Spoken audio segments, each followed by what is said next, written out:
Hello, welcome back to my haunted library. It's Regina.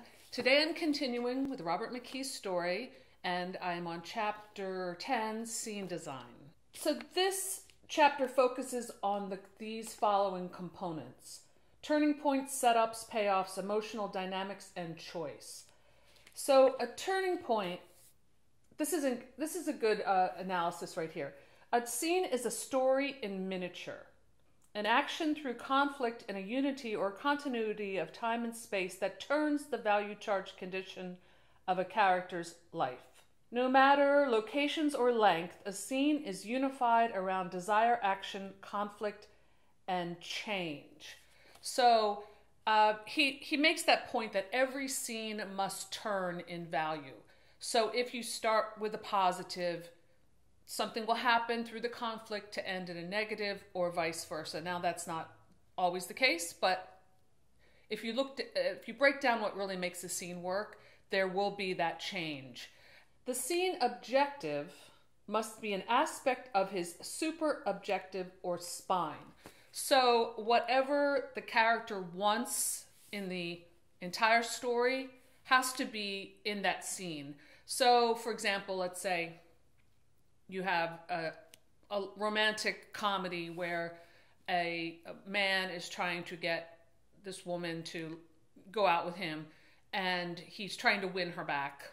Let's say the whole super objective is him trying to get the girl. We've seen this story a million times. That is the super objective. In a romantic comedy, usually at the end, they do get together, or if it's a tragedy, maybe someone has a broken heart. But each scene should have some aspect of that. So we want to always see that is at work. Now maybe she agrees to meet him for a drink, and he's starting to win her back, but then her ex-husband shows up, and that screws up the whole situation, and she has her own objective that has nothing to do with his, so now we have a conflict. So each scene has to have something in that representation of that super objective or spine.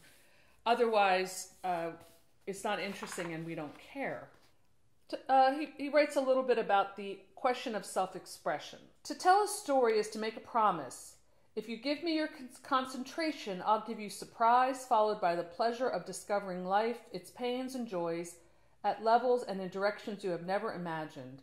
And most important, this must be done with such seeming ease and naturalness that we lead the audience to these discoveries as if spontaneously. Your reader is putting a lot of trust into you. You're asking them to stay with you for this duration. That's a pretty amazing thing if you think about it. And then self-expression occurs in the flood of insight that pours out of a turning point. Here the writer opens his arms to the world saying, "This is my vision of life, of the nature of the human beings that inhabit my world. This is what I think happens to people in these circumstances for these reasons. My ideas, my emotions, me. Our most powerful means of self-expression is the unique way we turn the story." Let's say you kind of have like a downer ending about a love story. Maybe that's you as the creator saying, love is an illusion. It's non-existent. And this is what your truth is that you're expressing. Or maybe it's the opposite and you're saying, true love is worth fighting for. I believe that, and that's going to be in my story. When you are writing something that you don't believe in, you're going to have trouble as a writer putting that on the page, and you're going to have more trouble convincing the reader for them to believe you.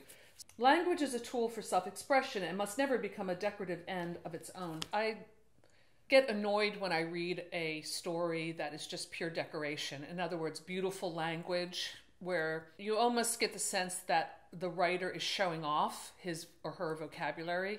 That's like a huge turnoff for me. I'd much rather read a story that has very basic language usage that tells a good story. Like maybe their adjectives aren't so wonderful. They're not like mine was right there. Maybe their adjectives aren't so inspiring, but they're telling a story that you're following and that you're into. That is much preferable for me than somebody who is just like making pretty words with no meaning.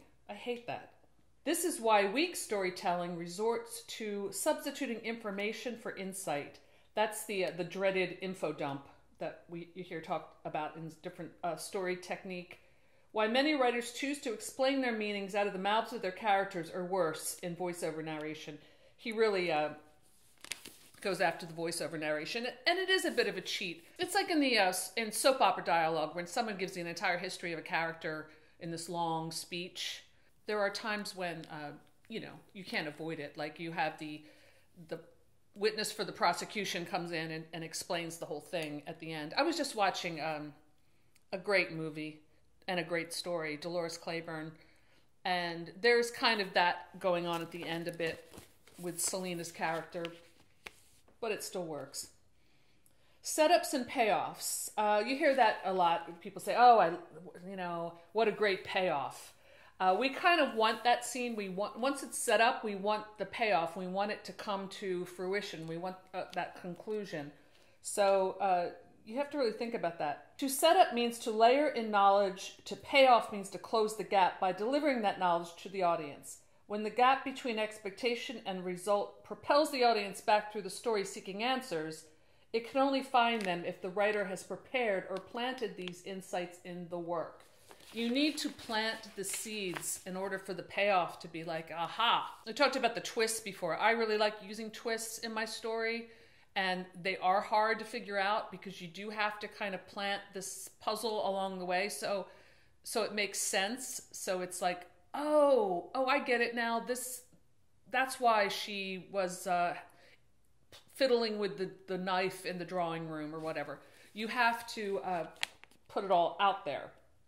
And isn't that what's fun about writing, kind of figuring all this stuff out? I think it is. And he talks about how to work that out.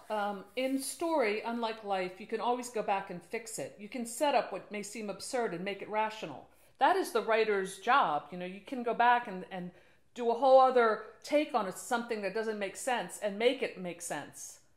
You can't do that in life, right? You can't go back and fix those mistakes. Yet one illogical idea may put butterflies in your belly, a flutter that's telling you something wonderful is hidden in this mad notion. In an intuitive flash, you see the connection and realize you can go back and make it make sense. Logic is child's play. Imagination takes you to the screen or to the book. Then he writes about emotional transitions. There are only two emotions, pleasure and pain. As audience, we experience an emotion when the telling takes us through a transition of values. He's always stressing this idea of values, negative, positive. First, we must empathize with the character. Second, we must know what the character wants and want the character to have it. Third, we must understand the values at stake in the character's life. Within these conditions, a change in value moves our emotion. And then he writes about this concept of the law of diminishing returns. The more often we experience something, the less effect it has. So he compares the setup and the punchline to this, the setup and the payoff to like a delivered joke. That you set it up, you raise the tension, the audience expectation, and then you hit them with the comic timing, and everyone laughs. A good comic knows how to do that, and it's an intuitive thing. So in writing, you want to develop your intuition about when to do these things. And that, I really believe that only comes from practicing, from writing, from doing, from living, from observing, from reading, but mostly from writing. So he talks about like how mood is different from emotion. For example, you can have this really romantic candlelight setting, and but during this during this beautiful candlelit dinner, a man tells his wife that he's leaving her. So now we've got a certain mood going on, but we have a totally different kind of emotion. So it's like loaded with all kinds of drama. It does the writer no good to write an exposition-filled scene in which nothing changes. The nature of choice. A turning point is centered in the choice a character makes under pressure to take one action or another in the pursuit of the desire. The true choice is dilemma. And I like this idea because if, let's say that the drama is a woman is torn between two lovers. She was raised poor, let's say. It sounds like a Jane Austen setup or something. And she has the opportunity to marry a rich man that she doesn't love and provide that kind of security for her family, or follow her heart and run away with the dashing but ne'er-do-well whom she really loves.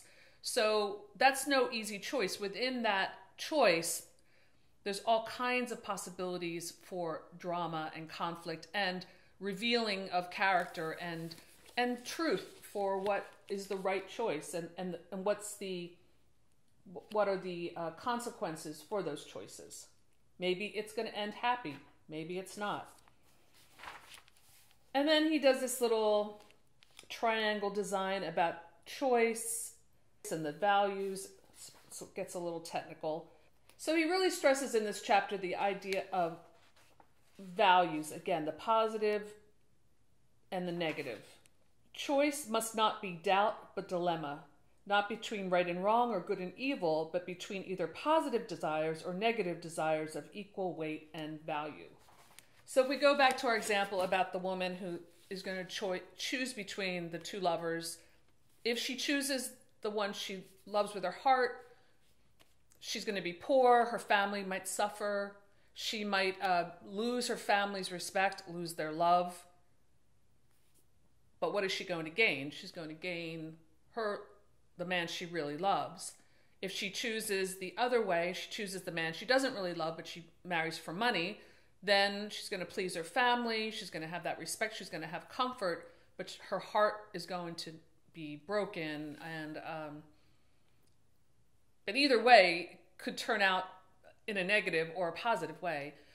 It depends on how you want to write the story. Like, let's say she goes with a ne'er-do-well and her family does turn their back, and then she realizes too late that the ne'er-do-well was actually, a jerk who was just using her or cheating on her, or he had another wife somewhere, and now she wishes she had gone back to the rich guy who was actually a good guy. So you can go in a lot of different directions. Maybe there's a third act and she leaves the ne'er-do-well and then runs off with the rich guy who happens to be a really great guy. She falls in love with him and then everything's really happy. Or she, ends up throwing herself in front of a train or something. So it depends on how you as a writer want to play all that out. But whatever you do, the most important thing is that you have your characters changing, and there's got to be conflict, and you know what they want, and there's a through line through your entire story that is playing on that. And if you don't have that, then you're going to have a hard time getting your reader to be there with your story. Just recently I was reading something and I was like, wow, that's a really lovely sentence, but I have no idea what is happening in the story, and I don't care, and that's a book I'm going to put down.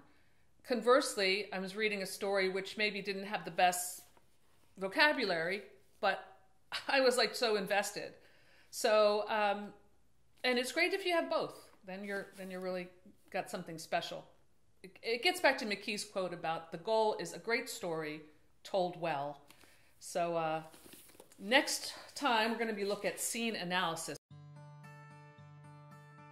I have a whole playlist on my channel about this book and going chapter through chapter if you want to go back and look at those.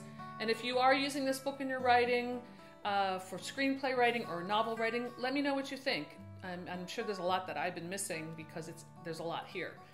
So anyway, thanks for stopping by my haunted library, and I'll see you soon. Bye.